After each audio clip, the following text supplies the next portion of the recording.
Essentially, it's kind of the north-south divide writ large, isn't it, at the moment, that people in the north, I think possibly even more so than in previous decades, feel that they are being discriminated against, whether it's in the COVID crisis or wherever. But what can you do about that?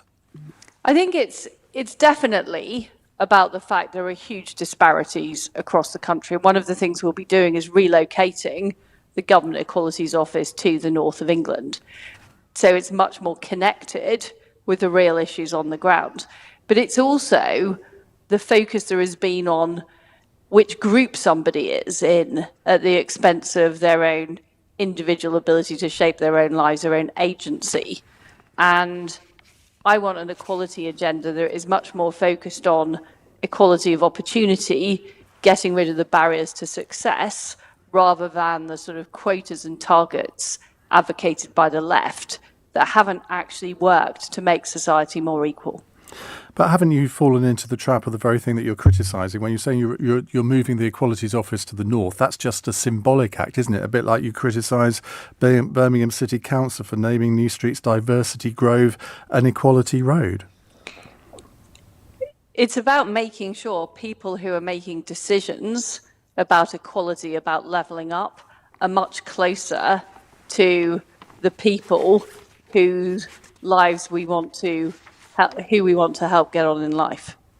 The fact is, this debate has been dominated by lobby groups based in London, and the debate has become very, very insular. So I want civil servants, ministers, to be out across the country seeing the real issues people are actually facing, targeting discrimination in the workplace, looking at inequality in education, looking at areas like business opportunities. That's what the equality debate should be about. It's become very much about, as you just said, what's written on a street sign. That doesn't affect anybody's life at all.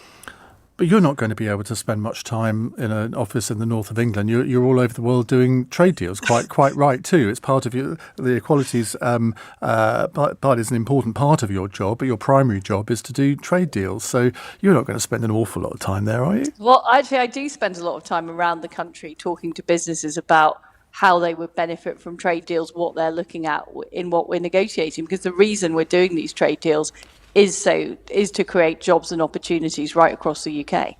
Obviously, it's been more difficult to travel during COVID, but next year I'm definitely planning to be out and about around the UK talking about the opportunities.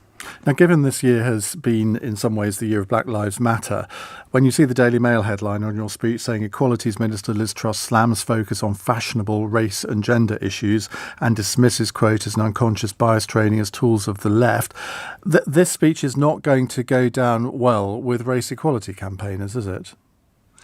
Well, I think racial equality is something we care deeply about as a government. We've set up the Commission on Racial and Ethnic Disparities specifically to look at this. But what people in this country want is real action about their concerns about discrimination. They don't want the kind of symbolic gestures that have come to dominate this debate. So this is about taking action, whether it is on racism, sexism, geographical inequality, that genuinely benefits people's lives, whether it's facing high rates of crime, not being able to get a job because of your name or your accent. Those are the types of issues that are important. And I feel that a lot of the debate around racial equality has not been focused on those issues that really matter to people. And you're abolishing all unconscious bias training within government, which you again regard as a tool of the left. Surely there is unconscious bias, though, particularly in job interviews. People do tend to appoint people like themselves. We know that to be a fact. Surely this is a retrograde step. But we know that unconscious bias training doesn't actually work, that lots of government departments have undertaken this training.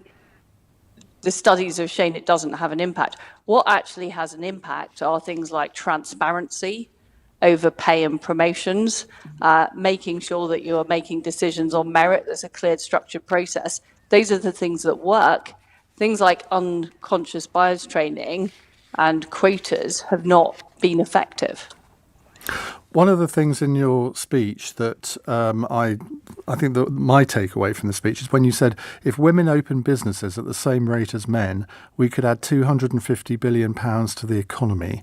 That is an astonishing figure. What can really be done about that to try and encourage more women to be entrepreneurs?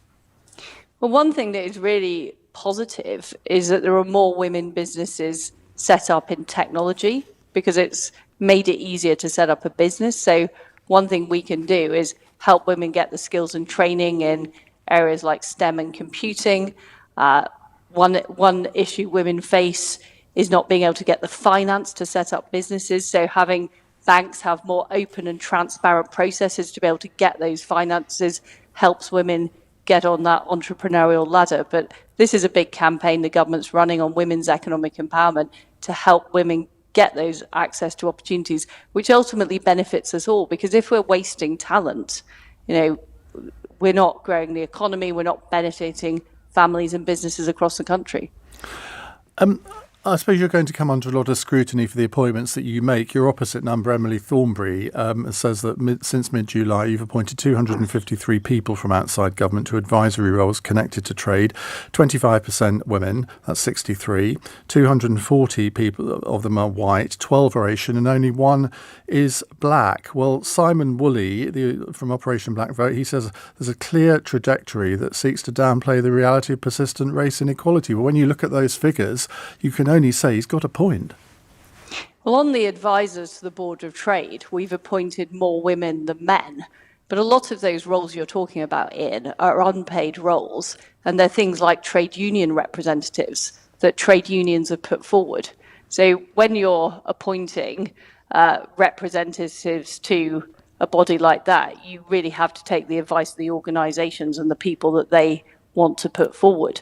But when I have had a say over decision making in the department, we've got a woman permanent secretary at the Department of Trade, Antonia Romeo. We've just appointed a new women director general. We've just appointed a woman in charge of our US trade negotiating team. So where I have a direct role in the appointments, I'm very keen to make sure we're open to all the talents across Whitehall, and we have been promoting significant numbers of women to senior positions. Just finally, a quick word on trade agreements. You've done a new one with Mexico this week, Singapore last week. Back in 2016, I remember being told by Remainers that it would be impossible to roll over EU trade agreements. How many have you done so far? We've done 58. We've done agreements with 58 different countries, worth £198 billion worth of trade. And in the case of Japan, we've secured a deal that goes beyond and above what the EU are able to achieve in areas like digital and data, financial services, and also the recognition of over 70 British geographical indications for food and drink. So is your ambition with these 58 agreements that you've done, once Brexit has been done, once we've hopefully got this free trade agreement with the EU at the end of the year, then you go back to all of these to try and make them even better than the ones that the EU were able to negotiate? We're already in negotiations as well with Australia, New Zealand and the US, which are all countries that the EU don't have deals with.